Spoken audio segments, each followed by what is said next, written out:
तो hello guys, कैसे हो आप सभी लोग। मैं आ गया हूँ फिर से एक न्यू मांगा लेके। तो चलो फिर शुरू करते हैं। कहानी की शुरुआत में हमें एक बंदे को दिखाया जाता है जहाँ वो हाँफते हुए जा रहा होता है और अपने मन में कह रहा होता है ये उस दिन के बारे में ही है जिस दिन मेरी डेथ हुई थी। मैं एक प्रकार के पोर्टर में काम करता हूँ। इसे एक्सपर्ट एजेंसी के नाम से जाना जाता है जो नॉर्मल को गार्ड रूप से दूसरी ओर तक पहुँचाता है। मैं स्कॉट एजेंसी की स्कॉट वॉरियर बनना चाहता था, लेकिन मैं लंगड़ा कर चलता था और केवल पोर्टर ही बन सका। लेकिन इनके बावजूद, क्योंकि मैंने बाकी सभी से ज्यादा मेहनत की थी, मैं पोर्टरों का चीफ पोर्टर बनने में कामयाब रहा। लेकिन एक दिन मुझे लगातार एक अजीब सी फीलिंग हो रही थी। कुछ तो गड़बड़ थी और मुझे अजीब सी बेचैनी भी महसूस हुई। भी एक बंदा कहता है कि सभी लोग वहीं रुक जाओ, और हम देखते हैं कि सभी लोग रुक जाते हैं और उन लोग के सामने कुछ बंदे होते हैं। तो बोलता है कि जिस मोमेंट हमने वॉरियर को देखा, मेरी बेचैनी का कारण पता चल गया। तो एक बंदा पूछता है तुम लोग हो कौन। तो ये बंदा आता है और कहता है कि क्या कोई प्रॉब्लम है। तो बगल वाला बंदा बोलता है कि चीफ हम लोग इसको देख लेंगे, आपकी लेग में प्रॉब्लम है तो आप यहाँ मत आइए। और उन लोग से पूछने लगता है कि तुम लोग हो कौन, मुझे नहीं पता। वो गवर्नमेंट ऑफिसर हो सकते हैं या फिर अपराधी। तो घोड़े पर सवार हुआ बंदा पूछता है कि जियो प्योंग, पैसों की थैली लो और मेरे पीछे आओ, बाकी सभी गार्ड वॉरियर अपने हथियार रेडी कर लो। तो वो बंदा कहता है कि ठीक है सर। और ये बंदा कह रहा होता है कि और अगर कोई घटना घटता है तो शिफ्ट को मेन शिफ्ट से ऑर्डर लेना चाहिए। तो वो बोलता है कि ठीक है। तो पीछे वाला बंदा इस बंदे से कहता है कि चीफ हम लोग क्या ठीक रहेंगे। तो ये बंदा कहता है कि तुम ज्यादा चिंता मत करो, कोई भी डाकू हम पर हमला करने की हिम्मत नहीं करेगा। जे जियांग प्रोविंस के हेवनली ड्रैगन स्क्वाड एजेंसी का झंडा देखने के बाद, हालांकि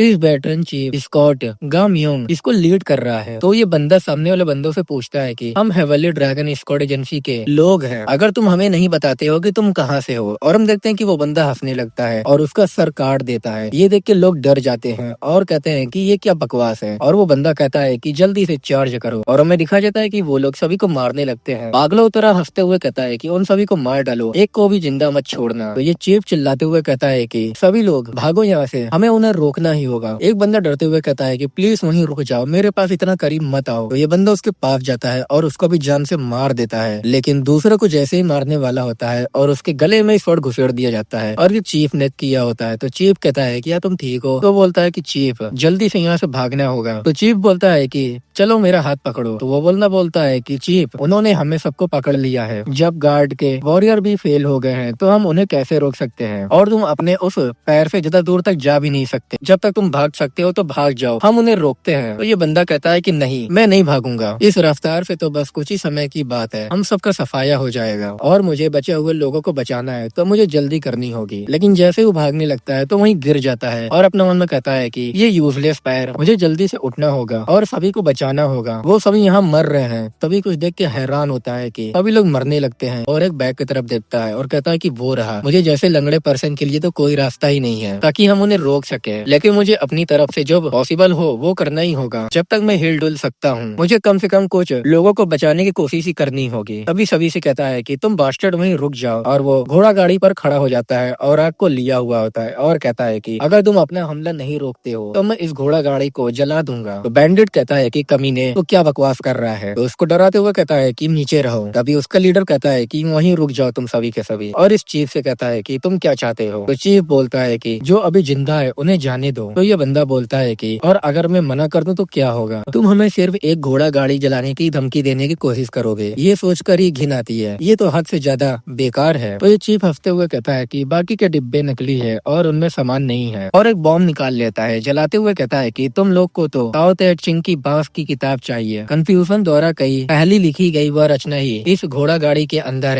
है ना। ये बात सुनकर वो भी शौक होता है। तभी उसके पैर को देखता है और कहता है कि क्या ये लंगड़ा पैर है। और वो चीफ कहता है कि इससे तुम्हारा कोई लेना देना नहीं है। तो वो लीडर कहता है कि ऑर्डर बनना तो सरासर बेफिजूल खर्ची है, काश तुम लंगड़ाते ना होते। तो ये बंदा कहता है कि चुप रहो और अभी फैसला करो। तो अपने बाकी सभी से कहता है कि चलो ठीक है, सभी लोग वहीं रुक जाओ और अटैक मत करना, बचे हुए लोगों को जाने दो। वो लोग बोलते हैं कि हम लोग बच गए, चलो यहाँ से भागते हैं। और ये चीफ कहता है कि सभी लोग यहाँ से भाग जाओ। अभी एक पीछे से बंदा कहता है कि चीफ आपको भी भागना चाहिए। तो चीफ बोलता है कि तुमको पहले जाना होगा, अगर मैं अभी भाग जाऊं तो तुम सभी को ढूंढ लेंगे और तुम लोग को मार डालेंगे। जैसे ही वो इतना बोल ही रहा होता है तभी इसके हाथ को काट दिया जाता है और उसके पेट में शॉट को घुसेड़ दिया जाता है और हंसने लगता है वो बैंडिट, और इसको लात मारते हुए कहता है कि चाहे तुमको कितनी भी मुश्किलों का सामना करना पड़े, तुम एक मेयर पोर्टल ही हो, हम किसी भी हालत में तुम्हारी चालों में नहीं फंसेंगे। अभी हम देखते हैं कि वो चीफ उस बॉम्ब को जला देता है और वहाँ एक जोरदार जोरदार धमाका होता है। वो भी जलते हुए अपने मन में कहता है, लगता है यही मेरा अंत है। अपने लाइफ भर के सपने को पूरा किए बिना मैं मरने वाला हूँ। मेरी लाइफ भर का सपना, उसका गोल एक ऐसा वॉरियर बनना था जो शानदार घोड़ों पर सवार होकर सामान ढोता हो। और वो पास्ट की बातें याद करने लगता है और बोलता है कि लेकिन मैं जिसका एक पैर लंगड़ा था, मैं अपना लाइफ छोटे मोटे काम करके गुजारा किया। मैं 30 साल से यही काम कर रहा था, लेकिन मैं अभी तक मरा क्यों नहीं हूँ? आखिर में मेरा बॉडी इतना ठंडा क्यों है? तभी वहाँ पर हम देखते हैं कि इस पानी में लड़की आती है और कहती है कि यंग मास्टर जल्दी से होश में आ जाइए। अभी हमें कहीं और का सीन दिखाया जाता है जहाँ एक बंदा पानी में घिरा हुआ होता है, उसको वो लड़की निकालती है बाहर और कहती है कि यंग मास्टर। ये भी एकदम देख के हैरान होता है। तो वो जो मेड होती है इसको हिला रही होती है। तो ये बंदा अपने मन में कहता है कि अरे यार मुझे हिलाना बंद करो, मुझे उल्टी आने जैसा महसूस हो रहा है। तभी उठता है और कहता है कि बस करो तुम बास्टर्ड। तो वो लड़की कहती है कि यंग मास्टर क्या तुम जाग गए हो? क्या तुम मुझे पहचानते हो? तभी उसे उल्टी हो जाती है और अपने मन में कहता है कि अरे यार ये क्या है, मैंने तो शराब भी नहीं पी है, मुझे अंदर से इतना अजीब क्यों लग रहा है। तभी वो अपना फेस पानी में देखता है, एकदम हैरान हो जाता है। और गाइस ये वही चीप होता है जो कि रिइंकार्नेट होकर इसके बॉडी में आ जाता है और यही हमारा एमसी होता है। और अपने मन में कहता है कि अरे यार ये कौन है, और जोर से चिल्ला के पीछे हट जाता है। तो पीछे से वो लड़की कहती है कि यंग मास्टर क्या हुआ? तो वो चिल्ला के कहता है कि अरे रिफ्लेक्शन में कौन है, क्या वो मैं हूँ? अरे यार बिल्कुल नहीं। तो पीछे से वो मेड कहती है कि क्या तुम सच में अपना चेहरा पहचानने में एबल नहीं हो? और कौन हो सकता है, तुम ही हो, fourth young master great heavenly dragon squad agency के। तो ये बात सुन के वो शॉक हो जाता है और वो बताती है कि आपका नाम ली जंग है। तो वो शॉक होते हुए कहता है कि क्या मैं ली जंग हूँ? वो बेवकूफ ली जंग, तुम बिल्कुल ही डरपोक हो। और हमें ली जंग के बारे में बताया जाता है वो हेवनली ड्रैगन स्क्वाड एजेंसी के फोर्थ यंग मास्टर है जिसके लिए मैंने काम किया था। और साथ ही स्क्वाड किंग जी जॉक्सन जो हेवनली ड्रैगन स्क्वाड एजेंसी के मालिक है, एक नौकरानी से हुआ सबसे छोटा बेटा भी। अपनी माँ की तरह वो भी दिखने में सुंदर था, लेकिन वो दुनिया का सबसे बड़ा बेवकूफ था। उसमें मार्शल आर्ट की कोई भी टैलेंट नहीं था और वो स्टडी में भी एकदम बेकार था। इससे भी बुरी बात ये थी कि उसकी जन्मदात माँ की कम उम्र में ही बीमारी के कारण डेथ हो गई थी और इसलिए अपने ब्रदर के विपरीत उसके पास भरोसा करने के लिए कोई मेंबर भी नहीं थे। उन्हें सक्सेसर के संघर्ष से शुरू में ही बाहर कर दिया गया था और वो फैमिली से बाहर घूमने लगा। घर पर उसके साथ निकम्मे जैसा बिहेवियर किया जाता था। वो एक ऐसा नरम दिल इंसान था जिसका हांगजू के ब्रोथल और जुगाड़ों ने खुशी खुशी स्वागत किया। और एक दिन उसने वेस्ट लेक में कूदकर सुसाइड कर लिया। ऐसा इसलिए क्योंकि उसका तीसरा भाई उसने उस लड़की से शादी करने का प्रपोजल रखा था जिस पर उसका एक तरफा प्यार था। ये सब लगभग 30 साल पहले हुआ था। असल में जब मैं हेवनली ड्रैगन स्क्वाड एजेंसी में नया कर्मचारी था, लेकिन मैं रिइंकार्नेट होके ली जंग बन गया हूँ। हमारा एमसी अपने आप को देखते हुए कहता है कि मैं कितने साल का हूँ? वो बताती है कि आप अचानक से ऐसे कैसे बोल सकते हैं, ये थोड़ा डरावना है। मैं जंगसम हूँ, आपकी मेट। तो हमारा एमसी फिर से पूछता है कि मैं कितने साल का हूँ? तो वो बताती है कि हाँ आप हैं, इस साल 22 साल के हो गए हैं। किसी लड़की द्वारा ठुकराए जाने पर मरने के लिए तुम अभी बहुत छोटे हो। हमारा एमसी भी अपने मन में कहता है कि ये बेवकूफ, मैं 30 साल पीछे चला गया हूँ और ली जंग के रूप में रिइंकार्नेट हुआ हूँ जब वो वेस्ट लेक में कूदकर सुसाइड करने की कोशिश कर रहा था। तभी हमारे एमसी को पीछे से हटाते हुए कहती है कि खैर अभी ऐसे का करने का समय नहीं है, आपको तुरंत स्क्वाड किंग के रेसिडेंट पर वापस जाना होगा। हमारा एमसी कहता है कि क्या? तो वो बोलती है कि स्क्वाड किंग ने हमें ऑर्डर दिया है कि जैसे ही आप जागे हम आपको वहाँ ले जाएं। फिर हमें उसके ऑफिस का सीन दिखाया जाता है जहाँ हमारा एमसी बैठा हुआ होता है और अपने मन में कहता है कि स्क्वाड किंग ली जॉन्सन इतना इंटेंस दबाव कि वो अपने नाम इसको वॉरियर्स के किंग के लिए पूरी तरह से कैपेबल है। तो सामने वाला स्क्वाड किंग पूछता है कि इस साल तुम्हारी उम्र कितनी है? हमारा एमसी कहता है कि 52 ईयर्स ओल्ड। ये बात सुनकर कहता है कि क्या? हमारा एमसी फिर से कहता है कि नहीं मेरा मतलब है कि मैं 22 साल का हूँ। तो स्क्वाड किंग कहता है कि क्या ये रूमर सच है? तो हमारा एमसी कहता है कि कौन सी रूमर्स? तो वो बोलता है कि मैं पूछ रहा हूँ कि क्या ये सच है कि तुमने सुसाइड की थी? क्या ये सब उस वुमेन की वजह से है जिससे तुम्हारा तीसरा ब्रदर शादी की बातें कर रहा है? हमारा एमसी अपने मन में कहता है कि मुझे क्या कहना चाहिए, मुझे क्या जवाब देना चाहिए? चाहे कुछ भी हो, मुझे जवाब देने से पहले अच्छी तरह सोचना होगा। तो वो स्क्वाड किंग फिर से पूछता है। हमारा एमसी कहता है कि ये एक झूठी अफवाह है। तो बोलता है कि क्या ये झूठी अफवाह है? तो हमारा एमसी कहता है कि हाँ, मैं नशे में था इसलिए ठोकर खाकर झील में गिर गया। तो ये बात सुन के स्क्वाड किंग कहता है कि तो इसका मतलब ये नहीं है कि तुम उस वुमेन को पसंद करते हो। तो हमारा एमसी ये बात सुन के अपने मन में कहता है कि मैं इस बारे में झूठ भी नहीं बोल सकता। किसी को धोखा देने के लिए आपको 90% सच के साथ 10% झूठ भी बोलना होता है। हमारा एमसी उससे कहता है कि मुझे वो पसंद थी, लेकिन तब तो मैं जवान था, अब मुझे उसके लिए जरा भी फीलिंग नहीं है। तो ये बात सुन के स्क्वाड किंग बोलता है तो क्या तुमको कोई आपत्ति नहीं है अगर तुम्हारा तीसरा भाई शादी की बातचीत आगे बढ़ाए? हमारा एमसी कहता है कि ऑफ कोर्स मैं अपने तीसरे भाई के लिए शादी की बातचीत खुद ही आगे बढ़ा सकता हूँ। तो ये बात सुन के एकदम गुस्सा आ जाता है और अपनी स्वord में पावर भर देता है और उस नाइफ को हमारे एमसी तरफ फेंक देता है, लेकिन हमारे एमसी के सामने वो रुक जाता है और वो वहीं गिर जाता है। हमारे एमसी अपने डरते हुए अपने मन में कहता है कि मैं लगभग पैंट में चुनौती दिया था। और स्कॉट किंग गुस्साते हुए कहता है कि कमजोर टाइगर भी शेर ही होते हैं, लेकिन जो टाइगर लड़ता नहीं वो टाइगर होता नहीं। एक टाइगर जो लड़ता नहीं है और फिर किसी ने अपनी जान लेने की कोशिश की हो, ऐसे मामलों में कभी सुना ही नहीं गया। ऐसा काम तो तुच्छ कुत्ते या सुअर भी नहीं करते। तुम अभी सिर्फ 22 साल के हो, हालांकि हमें नहीं पता कि तुम कितने दिन और जिंदा रहोगे। तुम मुझे और स्कॉट एजेंसी को बदनाम कर दो अगर तुम हर बार प्रॉब्लम का सामना करने पर सुसाइड करने की कोशिश करते हो। मुझे बेहतर यही लगेगा कि तुम फ्यूचर में ऐसा करने की बजाय अभी उसी खंजर से खुद को मार डालो। अगर तुम ऐसा करोगे तो मैं तुम्हारे फादर के रूप में तुम्हारा अंतिम संस्कार कर दूंगा। ये बात सुन के हमारा MC अपने मन में सोचता है, अब जबकि मैंने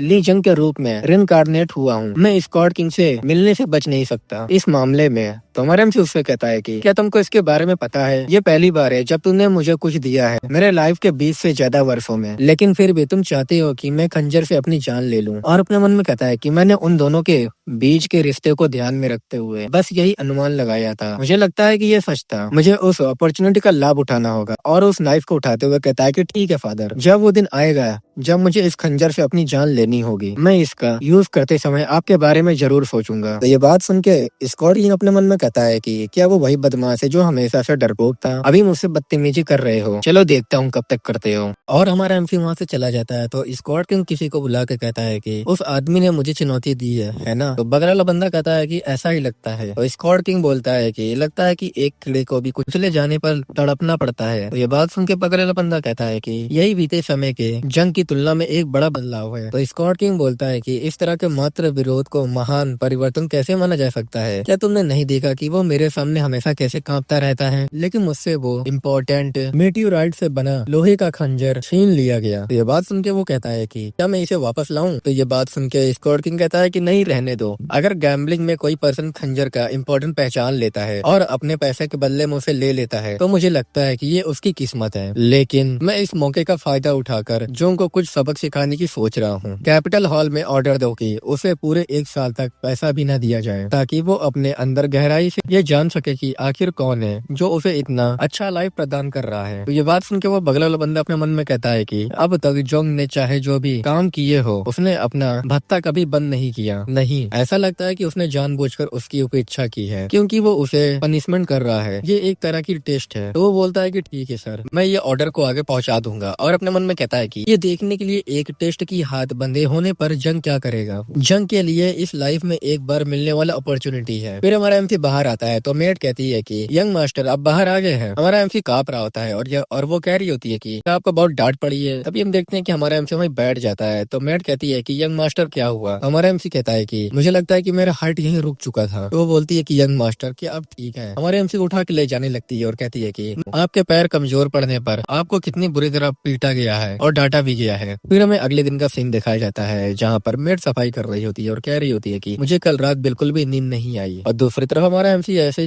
टहल रहा होता है। तो मेट कहती है कि यंग मास्टर आप इधर उधर क्यों टहल रहे हैं? तो हमारा MC कहता है कि बिल्कुल सही, एक कदम सही। तो मेट बोल रही होती है कि आप अपने जूते को इतने ध्यान से क्यों घूर रहे हो? तो हमारा MC कहता है कि मैं अपने पैरों को देख रहा हूँ, अपने जूतों को नहीं। तो वो बोलती है और तुम्हारे पैरों को क्या हुआ है? तो हमारा MC कहता है कि क्या मैं अजीब तरह से नहीं चल रहा हूँ? तो वो बोलती है कि बिल्कुल नहीं, तुम हमेशा की तरह ही अभिमानी दिख रहे हो। तो हमारा MC हंसते हुए कहता है कि समझ गया, मैं तो हमेशा की तरह ही हूँ। और अपने मन में कहता है हमारा MC, मैं 52 ईयर्स ओल्ड लंगड़ाकर चलता आ रहा हूँ, कोई भी नॉर्मल पर्सन उस बेकार और दुख को नहीं समझ पाएगा। और दूसरी तरफ मेड अपने मन में सोच रही होती है हमारे MC को देख के, क्या उसने सुबह कुछ गलत खा लिया था? हमारा MC उससे कहता है कि आज कौन सा दिन है? तो वो बताती है कि ये 10वें महीने का 12वां दिन है। तो हमारा MC कहता है कि ऑटम का सीजन कितना साफ है। तो वो बोलती है कि इस बार का मौसम और नजारा साल का सबसे बेहतरीन है। तो हमारा MC उससे कहता है कि क्या हम टहलने चले? तो मेड कहती है कि यंग मास्टर क्या आप फिर से गैम्बलिंग में जा रहे हैं? अब तुमको पैसे नहीं मिलेंगे, इसलिए फिलहाल तुमको खुद पर कंट्रोल रखना चाहिए। तो हमारा MC कहता है कि तुम्हारा मतलब क्या है? तो वो बताती है कि हमें कुछ समय पहले कैपिटल हॉल से एक लेटर मिला था। वो कहते हैं कि स्कॉट एजेंसी की कैंटीन द्वारा दिन में 3 बार खाना खाने के अलावा आपको बिल्कुल भी पैसा नहीं मिलेगा। ये स्कॉट किंग का सख्त ऑर्डर है। तो हमारे MC भी ये बात सुन के कहता है कि वो मुझे दिखाने के लिए पनिश कर रहा है ना? बूढ़ा आदमी वाकई में बेकार है। तो ये बात सुन के उसकी मेड कहती है कि अब आप आगे क्या करने वाले हैं। तो हमारा एमसी उससे कहता है कि क्या तुमको डर है कि कैपिटल हॉल से मिलने वाले पैसे के बिना मैं भूखा ही मर जाऊंगा। तो वो बोलती है कि मैं आपके फ्यूचर के बारे में बात कर रही हूँ, हो सकता है कि मैं गलत कह रही हूँ, लेकिन आप इस तरह की जिंदगी हमेशा के लिए नहीं जी सकते हैं, है ना। तो हमारे एमसी उससे हंसते हुए कहता है कि तुम चिंता मत करो, मैं जल्दी स्क्वाड एजेंसी का काम शुरू कर दूंगा। तो वो बोलती है कि सच में। तो हमारा एमसी कहता है कि जैसा कि तुमने कहा मैं इस तरह से हमेशा के लिए नहीं जी सकता। तो वो बोलती है आप किस तरह का काम करने जा रहे हैं। तो हमारा एमसी कहता है कि मैं एक स्क्वाड वॉरियर बनूंगा और हंस रहा होता है। तो ये बात सुन के मेड कहती है कि क्या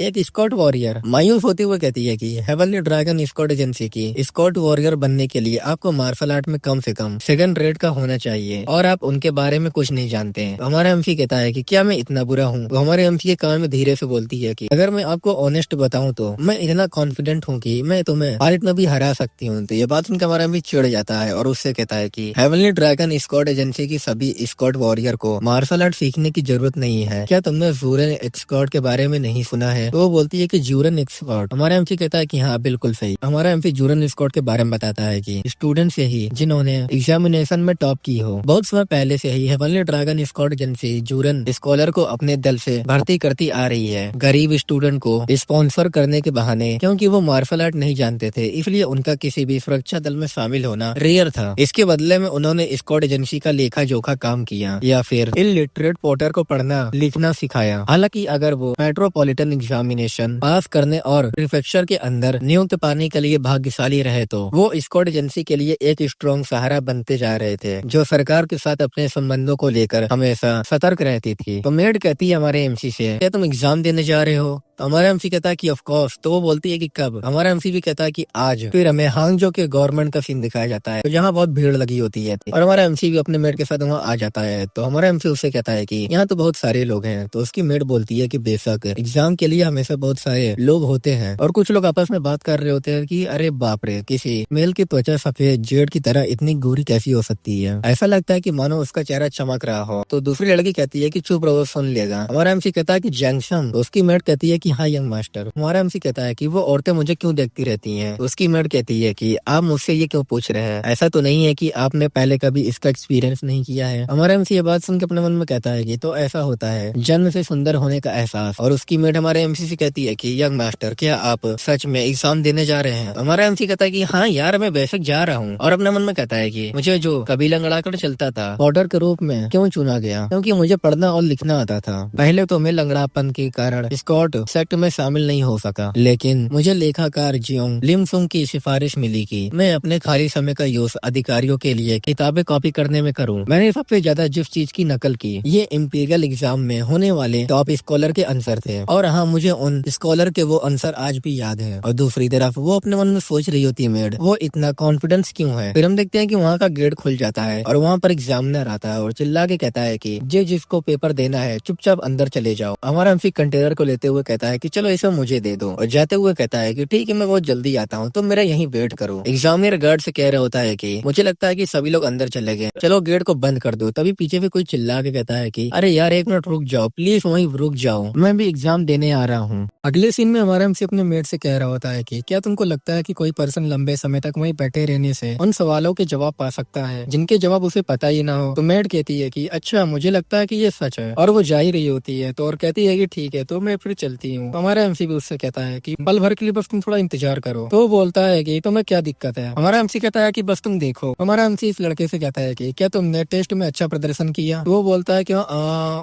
तुम्हारा शुक्रिया मेरा हेल्प करने के लिए। तो हमारा एमसी कहता है कि तुम्हारा वेलकम है और हमें बताया जाता है कि हमारे एमसी ने टेस्ट दे दिया होता है और बाहर आ जाता है। और हमारे एमसी को ब्रश देते हुए कहता है कि ये रहा वो ब्रश जो तुमने मुझे उधार दिया था। तो हमारा एमसी भी लेते हुए कहता है कि तुम्हारा शुक्रिया। वो बंदा जाने लगता है। तो हमारा एमसी उससे कहता है कि क्या तुम बिजी हो। तो बोलता है कि क्या कोई बात है। तो हमारा एमसी कहता है कि क्योंकि ये फेत ही था कि हम इस तरह मिले, क्या हम पास के किसी रेस्टोरेंट में जाकर गरम गरम नूडल्स खाने चले। तो वो बंदा कहता है कि मुझे माफ करना लेकिन मेरी एक अपॉइंटमेंट है, अगर हम दोबारा मिले तो चलो अब साथ में खाना खाते हैं। तो वहाँ से चला जाता है और हमारा एमसी कह रहा होता है अपने मन में मैं तो फ्री में मिलने वाले नूडल्स का कटोरा लेने जा रहा था, कितना कंजूस है ये। और दूसरी तरफ हमारे एमसी से मेड कहती है क्या तुम उसे जानते हो। तो हमारा एमसी कहता है कि नहीं मैंने उनसे आज ही मिला हूँ। वो इतना पागल था कि टेस्ट में नॉर्मल बर्फ के बजाय स्टील की नोक नोक वाला पेन लेकर आया। तो मेड बोलता है कि स्टील की नोक वाला पेन, मुझे लगता है कि वो कोई स्कॉलर है जो मार्शल आर्ट का प्रैक्टिस करता है। तो हमारा एमसी हंसते हुए कहता है कि अगर वो स्टील को नोक वाले पेन के ब्रश को समझ लेता है तो शायद वो उन दोनों में से किसी का भी ज्यादा इस्तेमाल नहीं करता है। ऐसा पर्सन मार्शल आर्ट या प्रैक्टिस में कितना अच्छा हो सकता है। तो मैड कहती है मैं भी ऐसे ही किसी पर्सन को जानती हूँ। हमारा एमसी उसकी तरफ देखते हुए कहता है कि क्या वो मैं हूँ? तो वो बोलती है कि अरे तुमको कैसे पता चला? हमारा एमसी उसको पकड़ते हुए कहता है कि लगता है मैं तुम्हारे साथ बहुत नरमी बरत रहा था। तो वो मेड कहती है कि अरे क्या तुम चाहते थे कि मैं तुम्हारे साथ ईमानदार रहूं? और मुझे समझ नहीं आता कि ये लड़की है कि लड़का। खैर हमें आगे पता चलेगा और मैं इसे लड़की समझ को बुलाऊंगा। हमारा एमसी उससे कहता है कि लेकिन फिर भी तुम्हें अपनी मर्जी की हर बात नहीं कहनी चाहिए। और मेड एक कॉपर का सिक्का निकाल के कहती है कि इस पर एक नजर डालो। हालांकि तुम्हारा अलाउंस बंद कर दिया गया है, मैं अपनी 1 साल की सैलरी तुम्हारे साथ बांटूंगा। और हमें पता चल गया है कि ये लड़का होता है। तो हमारा एमसी से वो कहता है कि क्योंकि मौसम ठंडा है तो क्या हम गरम गरम नूडल्स का एक एक कटोरा खा लें? तो हमारा एमसी भी अपने सर्वेंट से कहता है तुम लाइफ में डेफिनेटली बड़ी सफलता प्राप्त करोगे। चलो फिर शुरू करते हैं। और उससे पूछता है कि डम्पलिंग के बारे में क्या? तो बोलता है थम्स अप दिखाते हुए कि बिल्कुल हमारे पास भी वो होंगे। फिर हमारा एमसी रेस्टोरेंट में आता है और कहता है कि वाह खुशबू तो लाजवाब है। हांगजो में मीट नूडल्स की बात करें तो बैक्सियन रेस्टोरेंट सबसे अच्छा है। वहाँ पर वेटर आता है और कहता है कि यंग मास्टर आप यहाँ है। हमारा एमसी कहता है कि हाँ साले क्या तू अंधा है क्या पहली फ्लोर पूरी तरह से भरी हुई है? तो बताता है कि हाँ क्योंकि आज प्रोविंस एग्जाम है इसलिए। तो हमारा एमसी भी उससे कहता है कि तो मुझे दूसरी मंजिल पर ले चलो। तो वो बताता है कि दूसरी मंजिल भी पूरी तरह से भरी हुई है। हमारा एमसी कहता है कि दूसरा भी? तो बोलता है कि हाँ, और धीरे आवाज में हमारे एमसी से कहता है कि यंग मास्टर बियोंग रियोंग ने अपने और अपने दोस्तों के लिए तीसरी मंजिल पूरी तरह से किराए पर ले ली है। इसी वजह से हमारे कस्टमर को पहली और दूसरी मंजिल का इस्तेमाल करना पड़ा। हमारा एमसी कहता है कि क्या जो युंग भी वहाँ पर मौजूद है? तो बताती है कि हाँ वो यही है। हमारा एमसी जाते हुए कहता है कि जंग सम चलो कहीं और खाना खाते हैं। तो बोलता है कि ठीक है। तभी हमारे एमसी के सामने कोई आता है और वो एकदम हट्टा कट्टा होता है। तो हमारा एमसी उससे कहता है कि तुम हो कौन? तो बोलता है कि थर्ड यंग मास्टर ने तुम्हें बुलाया है तीसरी मंजिल पर और ये चीफ स्क्वाड को सर्व करता है और उसका नाम आयरन टावर होता है। हमारा एमसी भी कहता है कि डैम इट ये लोग बहुत ज्यादा एनोइंग है। फिर हमारा एमसी तीसरी मंजिल पर आ जाता है और एक लड़की को देखता है और कहता है ये फेस अच्छा ठीक है समझ गया मैं, हांगजो की उन 3 ग्रेट ब्यूटीज में से एक जिसके रीजन ली जोंग रियोन ने सुसाइड कर ली। फिर हमें एक बंदे को दिखाया जाता है और वो बंदा कहता है कि जरा इस बेवकूफ को तो देखो, क्या तुम अपने बड़े भाई को ग्रेटिंग नहीं करोगे? और हमें इस बंदे के बारे में बताया जाता है ये हेवनली ड्रैगन स्क्वाड एजेंसी के तीसरे यंग मास्टर जोंग रियोंग के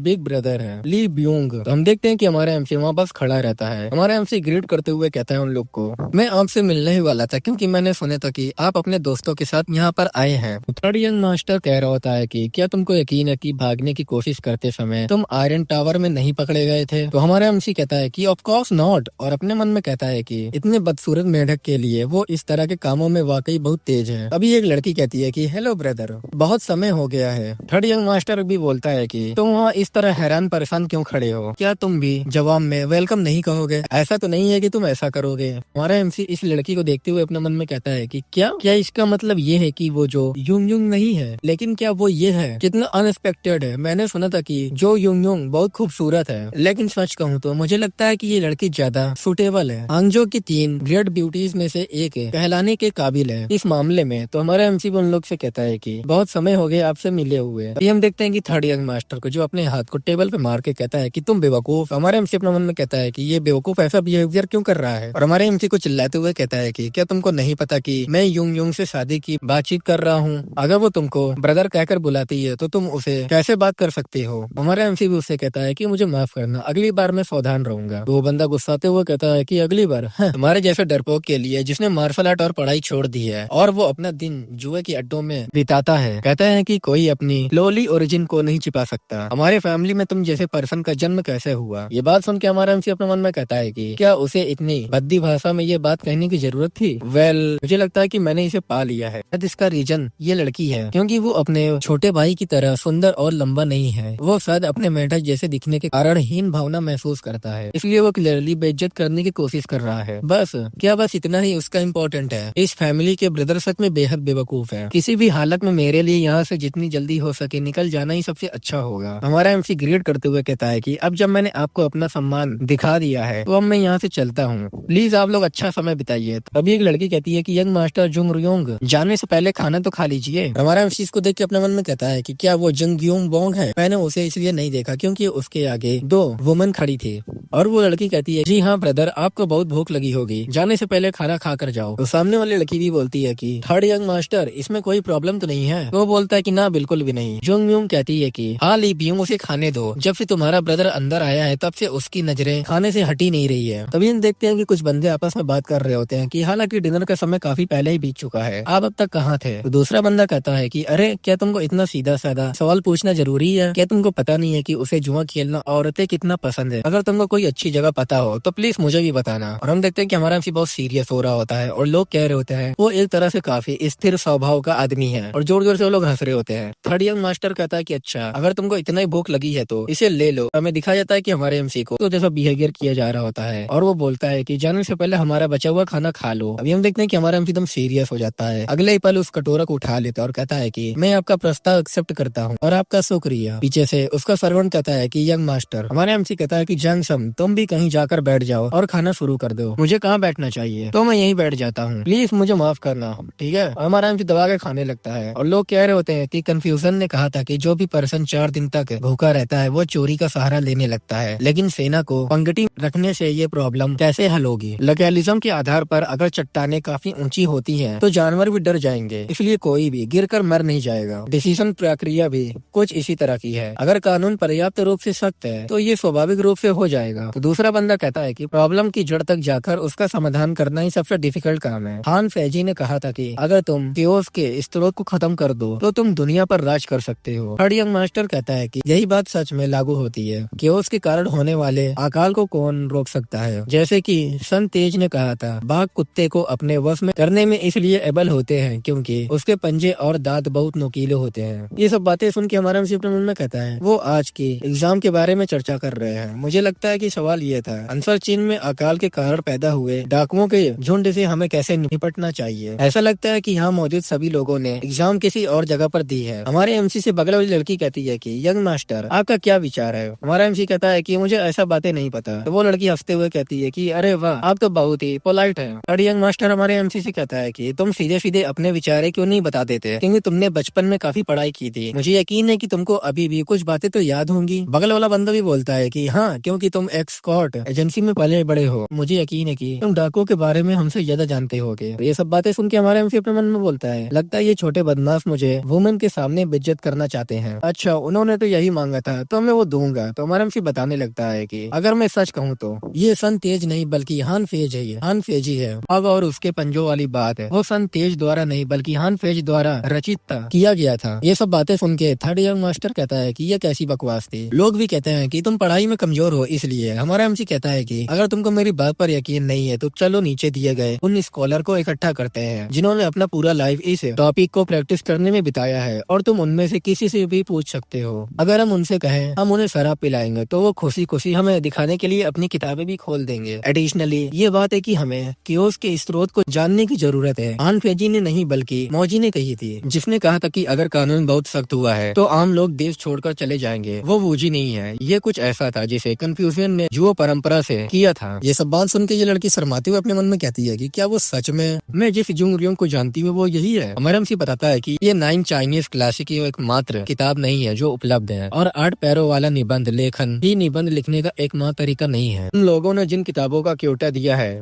वो इनफ नहीं है, प्लीज जाओ और उसे पढ़ो। और थर्ड यंग मास्टर भी अपने मन में कहता है कि वो बदमाश आखिर क्या कर रहा है, आखिर इस बेवकूफ को ये सब कैसे पता। तभी हम देखते हैं कि एक लड़की हंसने लगती है और ये बहुत जोर से हंस रही होती है और कहती है कि मुझे माफ करना, मुझे पता है कि मुझे हंसना नहीं चाहिए, लेकिन ये डेफिनेटली बहुत ही मजेदार है। हमारे एमसी भी उसको देखता है और अपने मन में कहता है कि वो इन सभी पर हंस रही है, लेकिन कोई भी उससे कुछ कहने की हिम्मत नहीं करता। आई गेस ली ब्यूंग और उसके दोस्त उसी को प्रभावित करने की कोशिश कर रहे हैं। आखिर ये लड़की है कौन? और वो लड़की कहती है कि लेट में इंट्रोडक्शन देने के लिए मुझे माफ करना, मेरा नाम नामगुन सुसु है। मुझे पता है कि तो हमारा एमसी बोलता है कि क्या आप मेरा नाम जानते हैं कि जब हम पहली बार मिल रहे हैं तो वो लड़की कहती है कि आप हांगजो के एंटरटेनमेंट में सबसे फेमस पर्सन है ना? तो हमारा एमसी कहता है कि रूमर्स हमेशा बढ़ा चढ़ाकर बताती है। नामगोंग भी बोलती है कि बिना आगे के धुआं नहीं होता। हमारा एमसी भी कहता है कि एक छोटी सी आग भी बहुत धुआं पैदा कर सकती है। नामगोंग भी हंसते हुए कहती है कि यहाँ तक कि वो आग भी जो पूरे पहाड़ को जला देती है फाइनली छोटी हो ही जाती है। तो ये बात सुन के हमारा एमसी अपने मन में कहता है कि वो कोई नॉर्मल पर्सन नहीं लगती। और हमारे एमसी से वो कहती है कि लेकिन तुमने अभी तक हमें ये नहीं बताया कि तुम क्या सोचते हो। हालांकि दूसरों की आलोचना करना आमतौर पर आसान होता है, अपने विचारों को एक्सप्लेन करना डिफिकल्ट होता है। ये सब बातें सुन के थर्ड यंग मास्टर अपने मन में कहता है कि बहुत बढ़िया, लगी रहो। और वो बोलती है कि विशेषकर ऐसे क्वेश्चन के लिए जिसका कोई आंसर ना हो, इसलिए प्लीज हमें बताइए कि आप क्या सोचते हैं। तो हमारा एमसी भी उससे कहता है कि मैं आम लोगों को उनके हाल पर ही छोड़ देना पसंद करूंगा। तो वो लड़की कहती है कि लेकिन क्यों? तो हमारा एमसी कहता है कि नॉर्थ चाइना लंबे समय से कॉटन प्रोडक्शन का एरिया रहा है और हर सर्दियों में वो इलाका डाकुओं से भर जाता है। अगर हम उन्हें यूं ही छोड़ दें तो तब ऑस्ट्री सीजन दौर खत्म हो जाएगा और जो डाकू कभी किसान हुआ करते थे वो स्वाभाविक रूप से अपने घर लौट जाएंगे। आखिरकार डाकू बनने से तो कपास की खेती करना बेहतर है। तो ये सब बातें वो लड़की सुनती है और कहती है कि बस इतना ही। तो ये डिसअपॉइंटेड है। तो हमारा एमसी कहता है कि इसके बजाय मैं टैक्सेस बढ़ाकर बिजनेस और एक्सपोर्ट एजेंसियों पर भारी कर लगा दूंगा। तो वो लड़की कहती है कि तुम अचानक इसका जिक्र क्यों कर रहे हो? क्या डाकुओं की वजह से सबसे ज्यादा नुकसान उन्हीं को नहीं उठाना पड़ता? तो हमारा एमसी कहता है कि क्योंकि किराएदार किसानों और मजदूरों को सस्ते दामों पर काम पर रखते हैं। जब फसल खराब होती है तब मजदूर भूखे मरते हैं और डाकू बन जाते हैं। यही पहला रीजन है। वो प्रोड्यूस जिसका फार्मर उत्पादन तो करते हैं लेकिन उसे अच्छा दाम नहीं मिलते हैं, फिर इसे बिजनेसमैन को बेच दिया जाता है जो इससे भारी मुनाफा कमाते हैं। ये दूसरा रीजन है। जैसे जैसे डाकू हर जगह घूमते हैं, एस्कॉर्ट एजेंसियों को अधिक काम मिलते हैं और वो फल फूलती है। ये तीसरा रीजन है। अगर हम इस बात की तुलना करें कि उनमें से हर कितना भुगतान करता है और कितना कमाता है तो हम क्लियरली देखेंगे कि किराएदार किसान नुकसान में है। तो ये सब बातें सुन के वो एकदम हैरान होती है और हमारे एमसी से कहती है कि जब कर वसूल हो जाएगा तो आप उसका क्या करेंगे? तो हमारा एमसी कहता है कि मैं देश में गोदामों को भर दूंगा असली चोरों के लिए जिन्होंने राजनेता कहा जाता है ताकि वो सारी दौलत चुरा सके। तो वो लड़की कहती है कि लेकिन तब इससे आम लोगों को कोई फायदा नहीं होगा और केवल राजनेताओं का ही पेट भरेंगे। आपको ऐसा क्यों करना होगा? तो हमारा एमसी कहता है कि क्योंकि इस तरह से एक या दो ईमानदार और महान अधिकारी कम से कम शेष धन को आम लोगों में वितरित करने और राहत प्रदान करने में एबल होंगे। तो ये सब बातें सुन के नामगोंग भी हंसते हुए कहती है कि दुनिया में इतनी अप्रभावी चीज का एग्जिस्टेंस कैसे हो सकता है? तो हमारा एमसी भी उससे कहता है कि पॉलिटिक्स का यही तो मतलब है। और यूंग अपने मन में कह रही होती है कि क्या वो शुरू से इतना होशियार था? हमारे एमसी से नामगोंग कहती है कि ये ऐसा आंसर है जो एग्जाम को डेफिनेटली पसंद आएगा। ये एक बहुत ही प्रभावशाली चर्चा रही है। अगर दोबारा मौका मिला तो मैं आपसे और बात करना चाहूंगी। तो हमारा एमसी भी इसको ग्रेड करते हुए कहता है कि मुझे इसमें बहुत खुशी होगी। और हमारे एमसी के बगल जो लड़की होती है वो कहती है कि यंग मास्टर ये तो बहुत इम्प्रेसिव था। और दूसरी तरफ थर्ड यंग मास्टर चिढ़ते हुए अपने मन में कहता है कि मैं उसे जो यूनियन के सामने बुरी तरह से बेइज्जत करने वाला था, मुझे ट्रस्ट नहीं हो रहा है कि उसने मुझे शर्मिंदा कर दिया। कितनी शर्म की बात है। हमारे एमसी से वो कहता है कि यहाँ थोड़ा शोर है तो क्या हम कहीं और जाकर पी सकते हैं? बेशक इसका भुगतान तो मैं ही कर रहा हूँ। लोग कह रहे होते हैं कि आज मैंने इससे बेहतर बात कभी नहीं सुना। ली ब्योंग सच में एक अच्छा पर्सन है। थर्ड यंग मास्टर कह रहा होता है कि प्लीज सभी लोग नीचे जाकर थोड़ी देर इंतजार करो। हमारे एमसी से कहता है कि चलो 1 मिनट बात करते हैं और गुस्से में बोलता है कि मुझे तुमसे आमने सामने कुछ बात करनी है। फिर वो लोग अकेले होते हैं। हमारे एमसी से कहता है क्या तुमने आज कुछ गलत खा लिया है? तो हमारा एमसी उससे कहता है कि मैंने सिर्फ बचा हुआ खाना ही खाया है। तो वो बोलता है कि क्या मैं तुम्हें कमजोर लगता हूँ? हमारा एमसी उससे कहता है कि तुम बहुत डिफिकल्ट शब्दों का यूज कर रहे हो, तुम मुझे बेवकूफ कैसे कह सकते हो? तो चिल्ला के कहता है कि चुप रहो। हांगजो में ऐसा कोई नहीं है जो हेवलियन ड्रैगन स्क्वाड एजेंसी के 4th यंग मास्टर को जानता हो। उसने वेस्ट लेक में कूदकर सुसाइड करने की कोशिश की है। तुमको घर में चुपचाप बैठना चाहिए लेकिन फिर भी तुम ऐसा करके हमारे फैमिली को शर्मिंदा कर रहे हो। तो हमारा एमसी भी उससे कहता है कि बिग ब्रदर ही मुझे बाहर लेकर आया था। ये बात सुनकर गुस्से में कहता है कि बिग ब्रदर तुम्हारी जैसी मामूली नौकरानी के बेटे की हिम्मत कैसे हुई ऐसा कहने की? हमारा एमसी ये सब बातें सुन के अपने मन में कहता है कि मैं उसके अपमान और मेरे प्रति उसकी नफरत को सहन कर सकता हूँ लेकिन किसी ऐसे पर्सन को परमिशन देना जिसके मेरी माँ से कोई रिलेशन नहीं है उसका अपमान करना। हमारे एमसी से वो कहता है कि देखो तो तुम मुझे घूर रहे हो और उड़ जाता है और अपने पंच को रेडी करते हुए कहता है कि अपने दांत को कसकर पीस लो। और हमारा एमसी अपने मन में कहता है कि मैं इसे हल्के में नहीं लेने वाला हूँ और उससे कहता है कि क्या अब तुम मुझे पीटोगे? तो वो बोलता है कि क्या तुम डर रहे हो? तो हमारा एमसी उससे कहता है कि हांगजो में ऐसी कोई बात है जो सबको पता है लेकिन तुमको नहीं। तो वो बोलता है कि क्या? तो हमारा एमसी उससे कहता है कि तुम कोंकुबाइन के बेटे हो। ये बात सुनकर एकदम हैरान होता है और कहता है कि मैं तुम्हें जान से मार डालूंगा और अटैक कर देता है। और हमारा एमसी ये सब देख के कहता है कि ये तो heavenly dragon squad agency exclusive secret martial art की एक्सप्लोडिंग ड्रैगन फिस्ट है। मैं डेफिनेटली मर जाऊंगा। लेकिन तभी देखता है और कहता है कि मैं समय रहते इससे बच नहीं सकता लेकिन इसका अटैक इतना धीमा क्यों हुआ है? और हमारा एमसी इसके अटैक को डॉज कर लेता है। वो कहता है कि तुम्हारी हिम्मत कैसे इसको डॉज करने की? वो फिर से अटैक करता है। फिर से हमारा एमसी उसके अटैक को डॉज कर लेता है और हमारा एमसी कह रहा होता है कि वो बहुत धीमा ही है। वो बार बार अटैक कर रहा होता है। हमारा एमसी बार बार डॉज कर रहा होता है और अपने मन में कहता है कि इतनी धीमी गति होने पर मुझे टक्कर कैसे लग सकती है? और वो अपने मन में कहता है कि हालांकि मुझे यकीन नहीं है कि वो धीमा है या तेज है लेकिन अगर ये सब ठीक रहा तो मैं शायद खुद भी एक अटैक कर सकूं। चाहे जो भी हो मैं बस कोशिश करूंगा।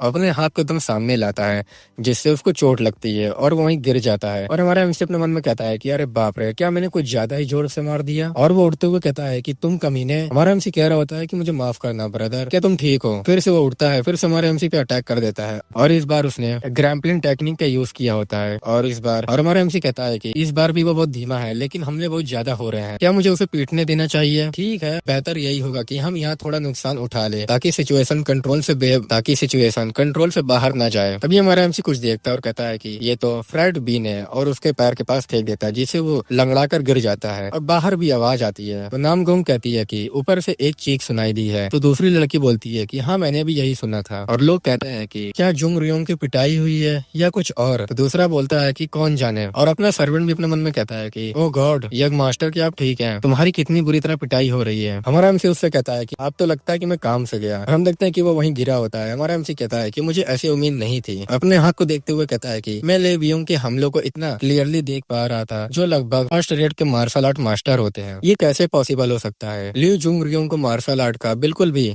ज्ञान नहीं था। और दूसरी तरफ थर्ड यंग मास्टर उठते हुए कहता है कि ली जुंगरियोंग तुम बास्टर्ड, मैं तुम्हें कभी माफ नहीं करूंगा। हमारा एमसी कहता है कि अरे यार प्लीज रुक जाओ। और हम देखते हैं कि वहाँ पर लड़कियां भी आ जाती हैं और हमारे एमसी को वो मार रहा होता है और कह रहा होता है कि तुम्हारी हिम्मत कैसे हुई मुझे पीटने की? चलो देखते हैं तुम मेरे सामने कितनी समझदारी से काम लेते हो। और हमारे एमसी को मारते हुए कहता है कि मर जाओ यहीं पर। तभी नामगोंग पीछे से आके कहती है कि लिu बियोंग तुम ये क्या कर रहे हो? तो वो कहता है कि लेडी नामगोंग ये वैसा नहीं है जैसा आप देख रहे हैं। तो नामगोंग कहती है कि मुझे बताया गया था कि ये एक अच्छा प्रदर्शन होगा इसलिए मैंने आने का फैसला किया, लेकिन मैं सच में डिसअपॉइंटेड हूँ। तुमने न सिर्फ दूसरों के सामने अपने छोटे भाई को बचकाने तरीकों से डांटा, लेकिन तुम उसे तब तक पीटते हो जब तक कि उसके बॉडी से खून ना निकले। तुम इतनी घिनौनी हरकत कैसे कर सकते हो? तो थर्ड यंग मास्टर बोलता है कि नामगोंग ये एक गलत फहमी है। तो वो बोलती है कि जैसे कि पास्ट में बुद्धिमान लोग ने कहा आपको कभी भी मेहमानों के सामने अपने कुत्तों पर अपना गुस्सा नहीं निकालना चाहिए। क्या हम आपके लिए मेहमानों से भी कम इम्पोर्टेंट रखते हैं? जाते हुए बोलती है ये मेरा बिजनेस नहीं है, ये आपका फैमिली मैटर है, लेकिन आपको इस मामले को आपस में ही सुलझा लेना चाहिए। आपको उन लोगों को नहीं बुलाना चाहिए जो किसी और काम में व्यस्त हो ताकि वो यहाँ आकर इस तरह के भद्दे बिहेवियर को देखे। ठीक है अब मैं यहाँ से जाती हूँ। तो वो रोकने की कोशिश करता है और दूसरी तरफ हमारा एमसी अपने मन में कहता है कि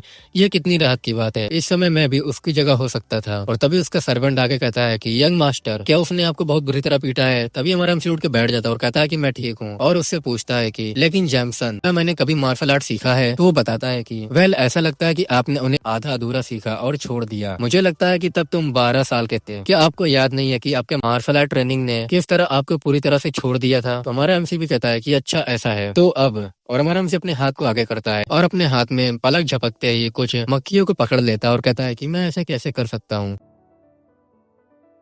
तो हेलो गाइस, कैसे हो आप सभी लोग? मैं आ गया हूँ फिर से न्यू पार्ट लेके। तो चलो फिर शुरू करते हैं। स्कॉट किंग एक बंदे से कहता है कि स्कॉट कैप्टन आखिर इतना बाहर शोर क्यों हो रहा है? स्कॉट कैप्टन बोलता है कि मुझे माफ कर दीजिए स्कॉट किंग, हांगजो ब्रांच के मजिस्ट्रेट ने यहाँ इंपीरियल सैनिकों को भेजा है और उन्होंने आपसे मिलने की जिद की है। तो स्कॉट किंग कहता है कि ब्रांच मजिस्ट्रेट मुझसे मिलना चाहते हैं। पर दूसरी तरफ थर्ड यंग मास्टर भी हंसते हुए कहता है कि ये हो सकता है। तो एक बंदा कहता है कि तुम्हें क्या हुआ है, क्या तुमने फिर से कोई मुसीबत खड़ी कर दी है? तो थर्ड यंग मास्टर कहता है कि बात ये खत्म नहीं होती है। दरअसल कुछ दिन पहले हांगजो गवर्नमेंट की ब्रांच में एग्जाम गैदरिंग की गई थी। तो दूसरा बंदा कहता है कि उसके बारे में क्या? तो ये बंदा बताता है कि इस टेस्ट में सफल होने वाले स्टूडेंट की सूची सभी एरियो में प्रकाशित की जा चुकी है, लेकिन गवर्नमेंट ऑफिशियल को 3 सबसे बेस्ट व्यक्तिगत रूप से मिलकर उन्हें उनके रिजल्ट सौंपने चाहिए। और आपकी जानकारी के लिए बता दूं, मैंने इस बार एग्जाम भी दी है। और अपने मन में हंसते हुए कहता है कि कैसा लगा जिंग रयोंग, तुमने बैक्सियान रेस्टोरेंट में बड़ा घमंड दिखाया, लेकिन टेस्ट तो मैंने पास की है। हालांकि गवर्नमेंट ऑफिशियल सबसे बेस्ट को उनके रिजल्ट व्यक्तिगत रूप से देते हैं, नॉर्मली मजिस्ट्रेट इसमें इंटरफियर नहीं करते। तो एक बंदा उससे कहता है कि तो फिर वो फादर से क्यों मिलना चाहते हैं? तो थर्ड यंग मास्टर कहता है कि ऐसा इसलिए है क्योंकि मजिस्ट्रेट उस पर अच्छा प्रभाव डालना चाहता है। आखिरकार हांगजो गवर्नमेंट ब्रांच के 10 में से 7 सरकारी अधिकारी फादर के हाथों में है। स्कॉट किंग कहता है कि तुम बहुत ज्यादा बोल रहे हो, ठीक है मैं मजिस्ट्रेट से मिलने जा रहा हूँ। फिर वो बाहर आ जाता है। तो हमारा एमसी अपने मन में कहता है ये लोग को देखते हुए आखिर ये लोग यहाँ क्या कर रहे हैं? तो एक बंदा कहता है कि बहुत दिन बाद मिल रहे हैं हम लोग स्कॉट किंग, कैसे हैं आप? और ये हांगजो गवर्नमेंट मजिस्ट्रेट होता है वैंग इटैंक। स्कॉट किंग भी बोलता है कि बहुत दिनों बाद मिले हैं सर, लेकिन क्या मैं जान सकता हूँ कि आप इतनी रात को यहाँ क्यों आए हैं? तो मजिस्ट्रेट बोलता है कि क्या मुझे यहाँ नहीं आना चाहिए था? तो स्कॉट किंग बोलता है कि आपका हमें हमेशा यहाँ पर वेलकम है, लेकिन हमें थोड़ा सरप्राइज हुआ है क्योंकि आपने बिना किसी सूचना के अपने बिजी काम से समय निकालकर यहाँ आने का फैसला किया है। मुझे बताया गया था कि आप मुझसे मिलना चाहते हैं, क्या ये सही है? तो वो बंदा बोलता है कि अरे बाप रे, लगता है कि कोई गलतफहमी हो गई है। हालांकि ये सच है कि मैं आपसे मिलना चाहता था, लेकिन मुझे यहाँ कुछ काम से आना पड़ा है। दरअसल इंपीरियल के कंट्री के लोग के अनुसार मैं एग्जाम के रिजल्ट प्रस्तुत करने के लिए यहाँ आया हूँ। हमारे एमसीओ दोनों सोचते हैं कि मुझे लगा ही था। तो स्कॉट किंग अपने मन में सोचता है, क्या ली बियोंग वाकई एग्जाम में पास हो गया है? थर्ड यंग मास्टर अपने मन में कहता है कि आखिरकार वो पल आ ही गया जब मुझे फादर की ओर से पहचान मिला। तो स्कॉट किंग कहता है कि तुम ये रिजल्ट किसे प्रेजेंट करने जा रहे हो? तो बंदा कहता है कि बेशक आपके बेटे के लिए है। तो बोलता है कि क्या तुम्हारा मतलब शायद ये है? हाँ। तो वो बोलता है कि हाँ ये सही है। जैसे कि आप शायद जानते होंगे 3 दिन पहले हांगझो सरकार की शाखा में एक एग्जाम गैदरिंग की गई थी। आपके बेटों में से एक ने वहाँ निबंध में अब नॉर्मल रूप से अच्छा काम किया है। आमतौर पर यह काम सहायक प्रीफेक्ट द्वारा कंस्टेबलों के साथ मिलकर किया जाता है, लेकिन क्योंकि मैं आपको अच्छी तरह जानता हूँ इसलिए मैंने अपना सम्मान दिखाने के लिए व्यक्तिगत रूप से आने का फैसला किया। अपने बंदों से मजिस्ट्रेट कहता है कि चलो इसे खोल दो। तो वो लोग बोलते हैं कि ठीक है सर, और वहाँ पर एक टेबल लगाया जाता है और वहाँ पर थर्ड यंग मास्टर आते हुए कहता है कि हाँ ये सही है। अब जब मैंने एग्जाम पास कर ली है, मैं डेफिनेटली हमारे घर में मेरी बात ज्यादा सुनी जाएगी। और बहुत हंस रहा होता है मनी मन और कहता है कि इसके अलावा मैं जुंग युंग के साथ शादी की बातचीत आगे बढ़ा पाऊंगा। मुझे इस दिन का बहुत लंबे समय से इंतजार था। तभी मजिस्ट्रेट पढ़ते हुए कहता है कि टॉप स्टूडेंट जिसने पिछले एग्जाम में एबनॉर्मल रिजल्ट प्राप्त किए हैं, ली जियोंगसन के 4th सन ली जुंगरियोंग को इंपीरियल फरमान प्राप्त होने वाला है। थर्ड यंग मास्टर भी बात सुनकर कहता है कि हाँ मैं ली बियोंग इसे एक्सेप्ट करता हूँ। लेकिन तभी उसे एहसास होता है और कहता है कि क्या आखिर उन्होंने अभी क्या कहा? मैं वो नहीं हूँ, लेकिन वो बास्टर्ड ली जुंगरियोंग है। लोग कह रहे होते हैं कि ये सोचकर सरप्राइज होता है कि हेवनली ड्रैगन स्कॉट एजेंसी ने एक टॉप स्कॉलर को तैयार किया है। क्या ये पहली बार नहीं है कि किसी एक्सकॉट एजेंसी ने एक लंबे इतिहास वाली आदमी के बजाय एक टॉप लेवल स्कॉलर को तैयार किया हो? और हम बात कर रहे हैं 4th यंग मास्टर की, जो हमेशा किसी न किसी मुसीबत में फंसता रहता है। मुझे अब भी यकीन नहीं हो रहा है, मैं बिलीव नहीं कर पा रहा हूँ कि ये सब हो रहा है। और हम देखते हैं कि थर्ड यंग मास्टर की पसीने छूट रहा होता है और कह रहा होता है अपने मन में कुछ तो गड़बड़ है। और मजिस्ट्रेट से चिल्ला के कहता है कि सर क्या आपने कुछ गलत नाम लिखा है? क्या इसे ली बियोंग के रूप में लिखा जा सकता था?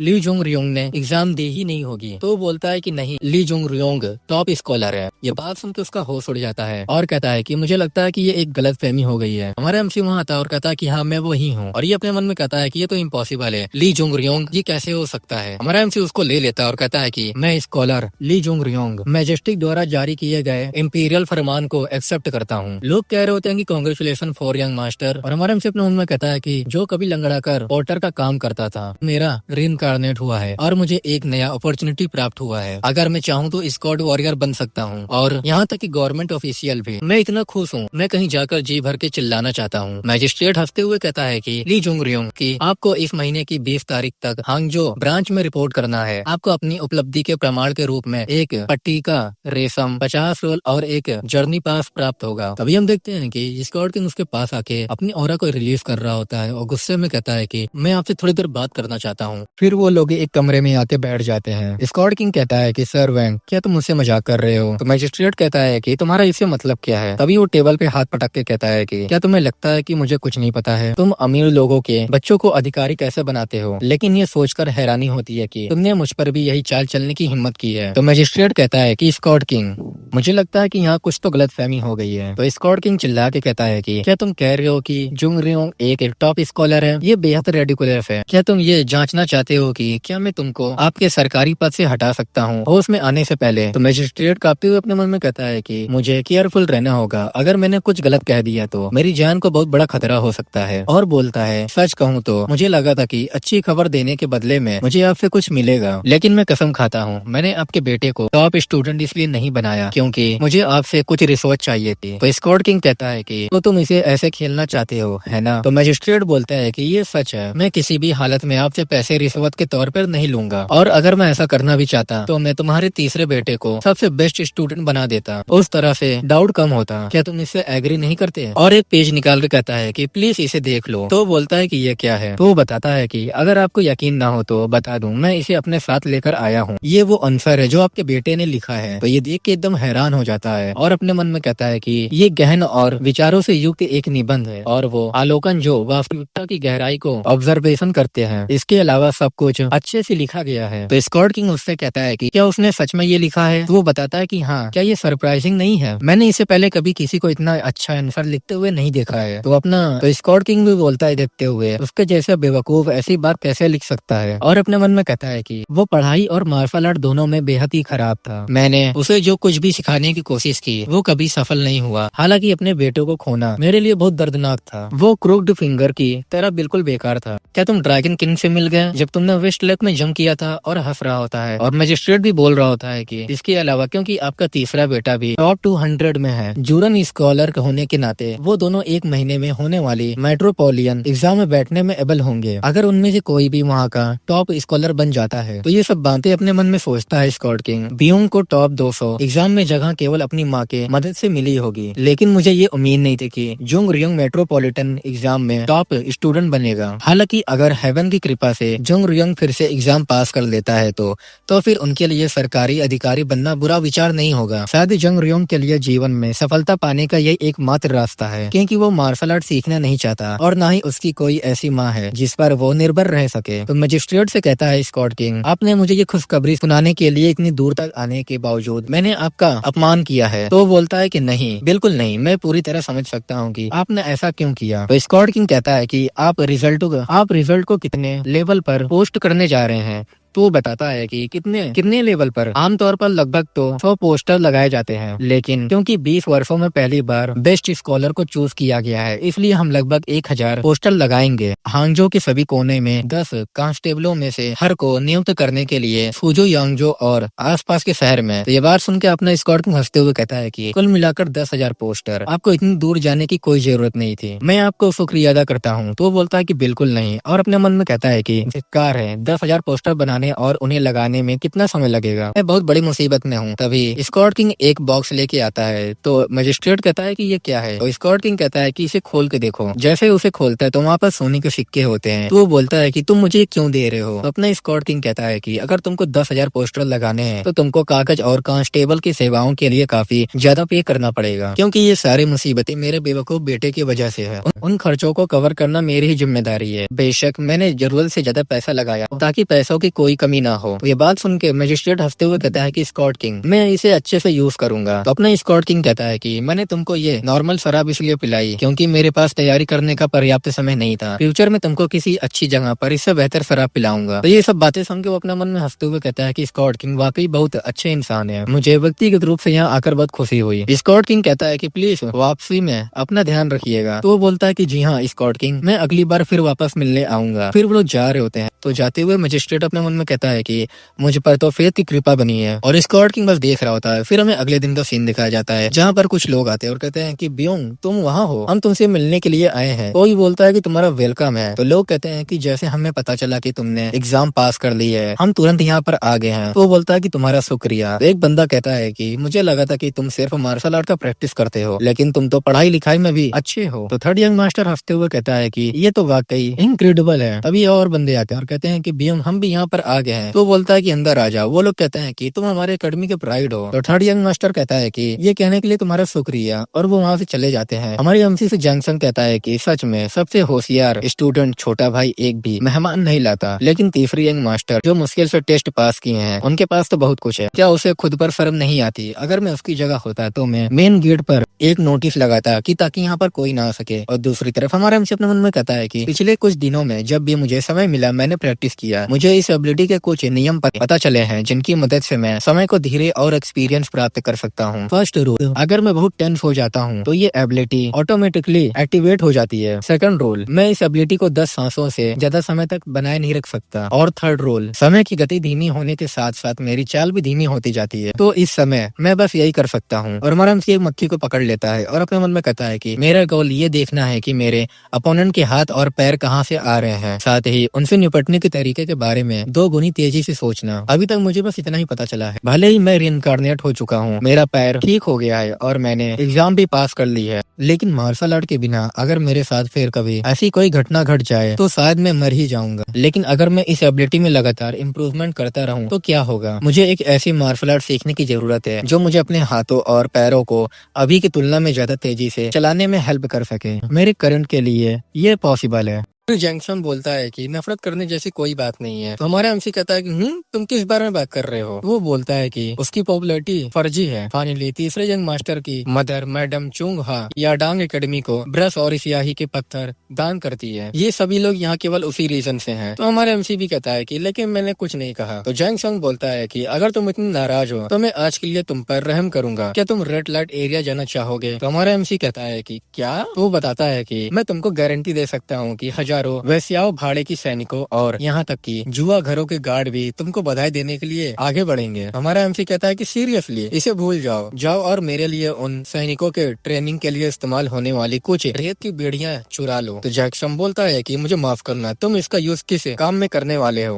और तुम्हारा इरादा क्या है? हमारा एमसी कहता है कि मैं इन्हें पहनकर दौड़ने जाऊंगा। तो ये बात सुनकर वो हैरान होता है और कहता है कि क्या तुम बिना किसी रीजन से ऐसा क्यों करना चाहोगे? तो हमारा एमसी उससे कहता है कि मैं तुमको पहले ही बताया था, है ना, मैं जूरन स्क्वाड बनने का गोल रख रहा हूँ। फिर हमें अगले सीन में देखते हैं कि हमारा एमसी दौड़ रहा होता है और जैक्सन हाफते हुए कहता है कि यंग मास्टर रुक जाइए, अगर आप स्क्वाड बनना चाहते हैं तो ठीक है, लेकिन मुझे आपके साथ क्यों चलना पड़ रहा है? तो हमारा एमसी उससे कहता है कि क्या तुम्हें नहीं पता कि मास्टर और सर्वेंट एक ही होते हैं? तो वो थकते हुए कहता है कि मास्टर मैं अब नहीं दौड़ सकता। तो हमारा एमसी कहता है कि ये ठीक नहीं है, अभी तो आधा काम भी पूरा नहीं हुआ है। तो जैक्सन बैठते हुए कहता है कि मुझे अब कोई परवाह नहीं है, यही मेरी लिमिट है। तो हमारा एमसी कहता है कि बेकार हो तुम, ठीक है तो मैं अकेले जाऊंगा। और दूसरी तरफ जैक्सन अपने मन में कहता है कि वो इन दिनों अजीब बिहेवियर कर रहे हैं, ऐसा लगता है कि मानो उसका रिबॉर्न किसी और के रूप में हुआ है। फिर हमें हांगजो गवर्नमेंट ऑफिस का सीन दिखाया जाता है जहाँ पर कोई नेम प्लेट और स्क्रोल रख आता है और कहता है कि ये वो स्क्रोल और नेम प्लेट है जो इस बात का प्रमाण है कि तुम एक जूरन हो जिन्होंने टेस्ट पास की है। हमारा एमसी भी इसको लेके कहता है तुम्हारा शुक्रिया। तो मजिस्ट्रेट कहता है और ये है हाईएस्ट ग्रेड सील के 50 रोल्स है जो टॉप स्कॉलर को दिए जाते हैं। हमारा एमसी भी कहता है कि तुम्हारा शुक्रिया। फिर अगले सीन में हम देखते हैं कि हमारा एमसी उसको बाजार में ले आके बेचने लगता है। एक बंदा कहता है कि तुम कहते हो कि ये बेहतरीन का रेशम है। तो दूसरा बंदा कहता है कि 15 चांदी के सिक्के कैसे रहेंगे? तो हमारा एमसी कहता है कि अरे यार तुम इसे कम आ कर रहे हो, चलो 20 चांदी के सिक्कों से शुरुआत करते हैं। पीछे से जैक्सन कहता है कि क्या? फिर अगले सीन में देखते हैं कि हमारे एमसी ने उसको बेच दिया होता है। हमारा एमसी कहता है कि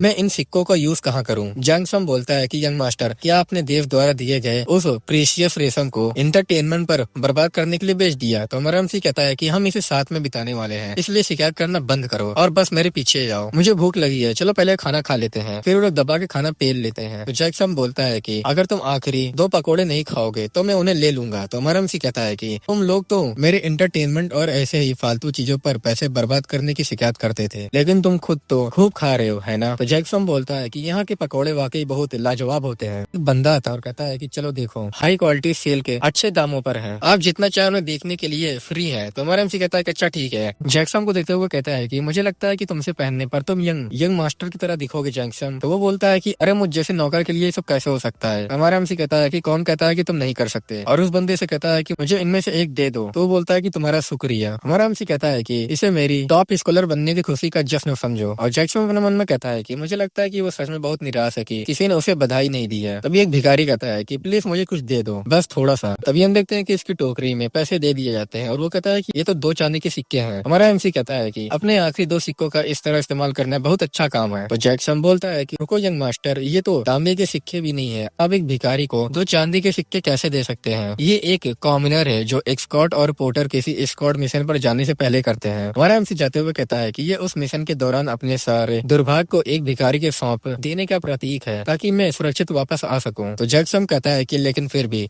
किसी भिखारी को चांदी के सिक्के देना कुछ ज्यादा ही नहीं है? अगले सीन में देखते हैं कि वो भिखारी कहता है कि क्या आदमी है ये तो इंटरेस्टिंग है। और जैक्सन हमारे एमसी से कहता है कि यंग मास्टर क्या आप सच में एस्कॉर्ट मिशन पर जा रहे हैं? क्या आप मेट्रोपॉलिटन टेस्ट नहीं देंगे? हमारा एमसी कहता है कि टेस्ट 1 महीने में है, क्या तुम मुझसे तब तक मौज मस्ती करने की उम्मीद करते हो? तो जैक्सन बोलता है कि मेरा मतलब है पढ़ाई पर ध्यान देना, ये बिल्कुल सही समय है, आप स्क्वाड मिशन पर क्यों जाएंगे? तो हमारा एमसी कहता है अगर 1 महीने की पढ़ाई ही काफी होती तो दूसरे लोग उस टेस्ट के लिए 10 साल तक पढ़ाई क्यों करते हैं? मुझे आज शाम के होने वाले सॉर्टिंग सेरेमनी में भाग लेना है, मैं अंदर कैसे जाऊँ? फिर हमें बताया जाता है इसके बारे में। सॉर्टिंग सेरेमनी सेरेमनी में लोग सामान को छांटते हैं जो दिन के दौरान अपने प्रकार और डेस्टिनेशन के अनुसार आए हैं, और फिर उन्हें अलग अलग चीफ स्क्वाड को सौंप दें ताकि वो उन्हें पहुंचा सके। जैक्सन हमारे एमसी से कहता है कि लेकिन क्या सॉर्टिंग सेरेमनी में केवल चीफ स्क्वाड और उससे ऊपर के अधिकारी भाग नहीं लेते? हमारा एमसी कहता है कि इसलिए मैं इसे करने का एक तरीका सोच रहा हूँ। तो जैक्सन बोलता है क्यों ना आप स्क्वाड किंग से ही रिक्वेस्ट कर लें कि वो आपको अपने साथ ले जाए। मेरा मतलब है कि आप एग्जाम में टॉप लेवल के स्टूडेंट बने थे। तो हमारा एमसी कहता है कि जैसे कि इससे कुछ हो जाएगा वो शायद मुझ पर चिल्लाएगा कि मैं कुछ भी बेकार काम न करूं और तुम्हारी तरह मेट्रोपॉलिटन टेस्ट की तैयारी पर ध्यान दूं। तो जैक्सन बोलता है कि लेकिन अगर तुम किसी सुरक्षा मिशन पर जा रहे हो तो भी तुमको उसे बताना होगा। आप उसे धोखा देने की प्लानिंग तो नहीं बना रहे हैं? तो हमारा एमसी कहता है कि जब समय आएगा तब मैं इस बारे में सोच लूंगा। तो जैक्सन ये बात सुन के कहता है कि सच में ऐसा लगता है कि जैसे अब आप एक अलग ही इंसान बन गए हैं। जब भी स्क्वाड किंग तुमसे कुछ कहता था तुम डर से कांपने लगते थे। तो हमारा एमसी कहता है तुम जिंदा जलने की कोशिश करो, मेरा मतलब है डूबने की कोशिश करो, उसके बाद दुनिया में कुछ भी डरावना नहीं लगेगा। तो जैक्सन बोलता है कि मैं इसमें शामिल नहीं होना चाहता और अगर मैं सच में मर गया तो नुकसान तो तुम्हारा ही होगा। लेकिन क्या सॉर्टिंग सेरेमनी में भाग लेने का कोई रीजन है? तुम इसके बिना भी स्क्वाड मिशन पर जा सकते हो, है ना? तो हमारा एमसी ये सब बातें सुन के अपने मन में कहता है कि अगर मुझे सही से याद है तो आज रात के सॉर्टिंग सेरेमनी के दौरान एक बहुत बड़ा रिक्वेस्ट आएगा। हालांकि मिशन पर जाने के बाद अचानक प्रकट होने वाला एक मार्शल मास्टर सारा सामान चुरा लेगा और सभी गार्डों को मार डालेगा। हेवनली ड्रैगन स्क्वाड एजेंसी को भारी नुकसान होगा। उसके बाद एंग्री स्क्वाड किंग और चीफ स्क्वाड के हेड एक टीम को बनाएंगे, दोषियों को ढूंढेंगे और एक बड़े पैमाने पर सफाई अभियान शुरू करेंगे। फाइनली वो अपना बदला लेने में सफल होंगे, लेकिन जो लोग मर जाएंगे वो फिर कभी घर नहीं लौट पाएंगे। और ये वही लोग हैं जिन्होंने सुख दुख में मेरा साथ दिया था। हालांकि उनमें मेरे लंगड़े पैर की वजह से मुझ में कमियां निकली। वो मेरे साथी थे जिन्होंने मुझे पहचाना और मेरी हेल्प की। मैं उन्हें सेव करना चाहता हूँ। ऐसा करने के लिए मुझे हर हाल में सॉर्टिंग सेरेमनी में भाग लेना होगा और उन्हें इस रिक्वेस्ट को रिफ्यूज करने के लिए राजी करना होगा। तभी हमारा एमसी एक लड़के को देखता है जिसको हमारे एमसी ने हेल्प किया होता है और हमारा एमसी कहता है कि ये पर्सन। तभी वो लोग सेरेमनी में बैठ जाते हैं। तो स्क्वाड किंग कहता है कि सब लोग रेडी हो जाओ। हमारे एमसी से वो बंदा कहता है कि ऐसा लगता है कि वो इस समय आपकी ओर देख रहा है। हमारा एमसी अपने मन में कहता है कि क्या वो ऐसा क्यों कर रहा है, वो सब मेरी तरफ क्यों देख रहे हैं? तो धीरे आवाज में हमारे एमसी से कहता है कि ऐसा लगता है कि आपने अभी जो कहा वो सबने सुन लिया है। आखिरकार वो स्किल्ड मार्शल आर्ट के मास्टर है। ये सब बातें सुन के हमारे एमसी के पसीने छूटने लगते हैं और अपने मन में कहता है कि अरे यार ये बास्टर्ड, मैंने इतनी धीमी आवाज में बात की फिर भी फर्स्ट रेट के मार्शल आर्ट मास्टर ने मुझे सुन लिया। मैनेजर चिल्ला के कहता है कि मैं माउसन सेक्ट को ताविस्ट के साइड में हूँ, मुझे उनकी बातों पर शक करने का कोई रीजन नहीं है और मेरा जवाब वही होगा जो मूर्तियज्ञ मास्टर ने अभी अभी अपने दोस्तों से कहा। तो ये सब बातें सुन के हमारे एमसी अपने मन में कहता है कि ये सब ऐसा नहीं होना चाहिए था। तो मैनेजर कहता है कि इसलिए मैं चाहता हूँ कि नॉर्थ ड्रैगन हॉल के होने वाला काफिला के परिवहन का जिम्मा संभालो। मेन स्क्वाड जांग, चीफ स्क्वाड जांग, आपको इस मिशन को अंजाम देते समय ज्यादा से ज्यादा केयरफुल होना होगा ताकि कोई गलती ना हो। तो वो बंदा कहता है कि जी हाँ मैनेजर, और अपने मन में कहता है कि धिक्कार है क्योंकि उसने ये फैसला कर लिया है तो कोई और रास्ता नहीं है जब तक कि स्क्वाड किंग कुछ और ना कह दे। मैनेजर कहता है कि ठीक है, इसी के साथ सभी स्क्वाड मिशन सौंप दिए गए हैं, सॉर्टिंग सेरेमनी समाप्त हो चुका है। तो वो बंदा कहता है कि जरा रुक जाओ और वहाँ पर दो बंदे आते हैं। एक बंदा कहता है कि अगर अब इस मामले में एक तरफा फैसला लेते हैं तो शायद ये परेशानी का रीजन बन सकता है। तो मैनेजर कहता है कि नॉर्थ ड्रैगन हॉल के लीडर तुम मुझसे कुछ कहना चाहते हो? तो बंदा कहता है कि मैन स्क्वाड जोंग जी से जर्नी पर जा रहे हैं, वो यांगजू है। जियान्यू माउंटेन से 5 दिन की दूरी पर वो प्लेस है जहाँ सोका सौंपा जाएगा। तो मैनेजर कहता है कि तो क्या? तो बंदा बताता है कि जैसे कि आप जानते हैं 15 दिनों में नॉर्थ ड्रैगन हॉल मानपो व्यापारी संघ के 120 टन चावल को पुजियान प्रोविंस ले जाया जाएगा क्योंकि हमारी सभी स्क्वाड और पोर्टर इस मिशन में शामिल होंगे, इसलिए हमें उस काफिले की शीघ्र वापसी की जरूरत है। इसका चीफ स्क्वाड जैंग करेंगे। तो मैनेजर बोलता है कि मैं आपकी बात समझ रहा हूँ लेकिन हर किसी की अपनी अपनी सिचुएशन होती है। हम आपको अदर पवेलियन को कुछ स्क्वाड वॉरियर और पोर्टर्स की तस्वीर देंगे लेकिन बस यही देंगे हम लोग। और हमारा एमसी अपने मन में कहता है कि मुझे क्या करना चाहिए, अगर ऐसा चलता रहा तो बहुत बुरा होगा, मुझे बहुत देर होने से पहले उन्हें रोकने का कोई तरीका ढूंढना होगा। तभी हमारा एमसी अपने हाथ उठा देता है और कहता है कि मैं जाऊंगा। बात सुन के हमारी एमसी के बगल वाला बंदा कहता है कि यंग मास्टर क्या हुआ, आप ये अब क्या कह रहे हैं? थर्ड यंग मास्टर भी बोलता है मेट्रोपॉलिटन एग्जाम में अब सिर्फ 1 महीना बचा है और तुम स्क्वाड मिशन पर जाना चाहते हो। क्या तुमने अपने माइंड को खो दिया है? सिर्फ स्क्वाड वॉरियर और पोर्टर ही इस मिशन को ज्वाइन कर सकते हैं। ये सब बातें सुन के हमारे एमसी अपने मन में कहता है कि अगर मैं इस मिशन को रोक नहीं सकता तो मुझे इसे जर्नी जर्नी को होने से रोकने के लिए इसमें शामिल होना होगा। और उससे कहता है कि और इसी बात को ध्यान में रखते हुए मैं ये कहना चाहता हूँ, मैं चाहूंगा कि आप मुझे जूरन स्कॉट के रूप में अपॉइंट करें। जैसे कि आप जानते हैं मैं पहले से ही इसके लिए कैपेबल हूँ। तो मैनेजर कहता है कि जूरन स्कॉट स्कॉट मिशन पर नहीं जाते। हालांकि ये रेयर है लेकिन इंसिडेंट तो होते ही हैं, है ना। मैं समझता हूँ कि तुम कार्यों के बारे में कैसा महसूस करते हो, लेकिन प्लीज यहीं रुक जाओ, हम उनका ख्याल रखेंगे। इसलिए तुम बस मेट्रोपॉलिटन एग्जाम की तैयारी पर ध्यान दो। तो हमारा एमसी कहता है कि मैंने एग्जाम केवल इसलिए दी थी ताकि मैं जूरन स्कॉट बन सकूं और स्कॉट मिशन पर जा सकूं। अगर मुझे ऐसा करने की परमिशन नहीं दी गई तो मेरे लिए एग्जाम देना बेकार हो जाएगा। तो लोग कहते हैं कि ओ माय गुडनेस, वो सिर्फ इसलिए मेट्रोपॉलिटन एग्जाम नहीं देगा क्योंकि वो स्कॉट मिशन पर नहीं जा सकता। जब मुझे लगा कि वो आखिरकार समझदार हो गया है, अभी उसे क्या हो रहा है, तो मैनेजर चिल्ला के कहता है कि अगर तुम एग्जाम पास कर लेते हो तो तुम कम से कम एक एरिया के मजिस्ट्रेट बनने के कैपेबल हो जाओगे। क्या तुम वाकई सब कुछ छोड़कर स्क्वाड वॉरियर बनने जा रहे हो? हमारा एमसी कहता है कि हाँ ये सही है। तो बंदा कहता है कि मुझे ये समझ नहीं आ रहा है तुम स्क्वाड वॉरियर बनने के लिए इतने बेताब क्यों हो। तो हमारा एमसी अपने पास्ट की बातें याद कर रहा होता है। कोई कहता है कि क्या तुम्हारा सपना स्क्वाड वॉरियर बनने का है? तुम बहुत ज्यादा नशे में होगे। हमारा एमसी कहता है क्या लगता है क्या मैं भी एक नहीं बन सकता? हम जैसे पोर्टर स्क्वाड वॉरियर कैसे बन सकते हैं? और वो बंदा कहता है कि और तुम्हारा एक पैर भी लंगड़ा है, मुझे लगता है कि तुम्हारे लिए पढ़ाई करना बेहतर होगा और फिर सरकारी अधिकारी बन जाना। तो फिर आवाज आती है कि चीफ स्क्वाड गा यहाँ पर आए हैं। और एक बंदा होता है जो कि चापलूसी करते हुए कहता है कि आपने जो दवा दी थी उसकी बदौलत मेरा बेटा बच गया है, आपका बहुत बहुत शुक्रिया। तो चीफ गा बोलता है कि ये सुनकर अच्छा लगा। और तभी हमारा एमपी सोच लेता है कि मैं स्क्वाड वॉरियर इसीलिए बनना चाहता हूँ। फिर हमारा एमपी अपने बाप को देखता है और कहता है कि मैं यहाँ मौजूद सभी स्क्वाड वॉरियर से एक सवाल पूछना चाहता हूँ, आप सभी ने इस प्रोफेशन को क्यों चुना है? क्या आप सभी स्क्वाड वॉरियर सिर्फ इसलिए बन गए हैं क्योंकि मेरी तरह आप सरकारी अधिकारी बनने के लिए पर्याप्त प्रतिभाशाली नहीं थे? लेकिन सरकारी अधिकारी होने का एक स्क्वाड वॉरियर होने से बेहतर क्यों है? क्या आप सभी को स्क्वाड वॉरियर के रूप में बिताए गए उन वर्षों पर पछतावा है, चाहे वो कितना भी लंबे समय क्यों ना बीत गया हो? तो एक बंदा कहता है कि रिग्रेट, ये क्या बात कर रहे हो, हमें अपने काम पर प्राउड है। हमारा एमसी चिल्ला के कहता है कि बिल्कुल, अगर तुम मुझसे पूछ रहे हो कि मैं स्क्वाड वॉरियर क्यों बनना चाहता हूँ तो यही मेरा जवाब है, क्योंकि मैं एक स्क्वाड वॉरियर बनना चाहता हूँ। मैं डिग्निटी लाइफ जीना चाहता हूँ, ठीक वैसे ही जैसे यहाँ के सभी मर्सनरी जी रहे हैं। दूसरों की राय चाहे जो भी हो या फिर वो जो भी कहते हो, मेरे लिए एक स्क्वाड वॉरियर बनना सरकारी अधिकारी बनने से कहीं ज्यादा इम्पोर्टेंट है। और हमें बताया जाता है कि एक स्क्वाड वॉरियर एक मार्शल आर्टिस्ट होता है जिसने अपना लाइफ स्क्वाड एजेंसी के